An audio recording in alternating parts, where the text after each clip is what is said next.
मंदिर में अभी कितने लोग दर्शन करे आए? हाथ ऊपर करियो। आप बता सकते हैं हमें कौन कौन है मंदिर में?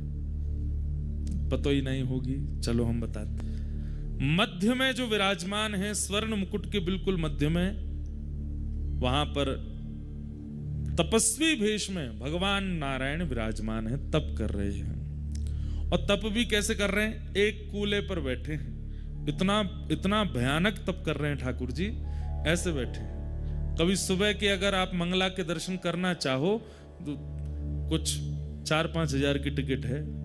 सुबह सुबह के अभिषेक का दर्शन होता है, उसमें सर्वांगीण अंग दिखता है। शालिग्राम मूर्ति है भगवान नारायण। ठीक उनके बगल में आप देखेंगे तो स्वर्ण मुख के रूप में साक्षात श्री कुबेर विराजमान है, क्योंकि उन्हीं का लोक है। यहाँ के लोग तो ऐसा भी कहते हैं कि पर्वत अंदर से खोखले हैं, इनके अंदर ही कुबेर लोक है।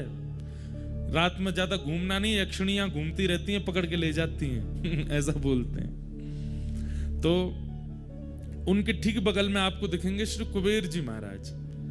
कुबेर जी के इधर की तरफ आप थोड़ा सा आएंगे तो वहां आपको दिखेंगे श्री नारद जी महाराज।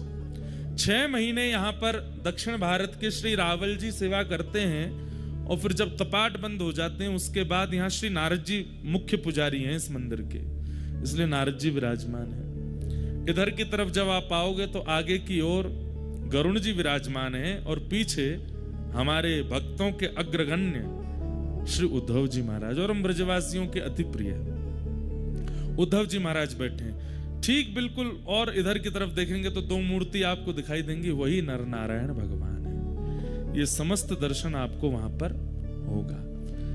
मैं आज सुबह अनुमान लगा रहा था जब दर्शन करने के लिए गया, 4 युगों का दर्शन होता है एक ही मंदिर में, और वो है बद्रीनाथ। देखना कैसे नारायण भगवान जो यहां विराजमान है उस सतयुग में विराजमान, तो सतयुग का दर्शन। नर नारायण जो विराजमान है त्रेता से विराजमान, इसलिए त्रेता का दर्शन। द्वापर में श्री उद्धव जी महाराज यहां पर आए, तो इसलिए उद्धव जी को जब देखते हैं द्वापर का दर्शन। और कलिकाल में यहां पर नित्य श्री नारद जी आते हैं, या फिर इसमें ऐसा कह लीजिए कि भगवान के स्वधाम गमन के बाद कलयुग प्रारंभ हो गया। तो जब उद्धव जी यहां आए तब कलयुग के प्रथम दिन चल रहे थे, तो उद्धव जी का दर्शन कलयुग का दर्शन है, और नारद जी का दर्शन द्वापर का दर्शन है। तो सतयुग, त्रेता, द्वापर, कलयुग। सतयुग कौन? बद्री विशाल भगवान। त्रेता कौन? नर नारायण भगवान।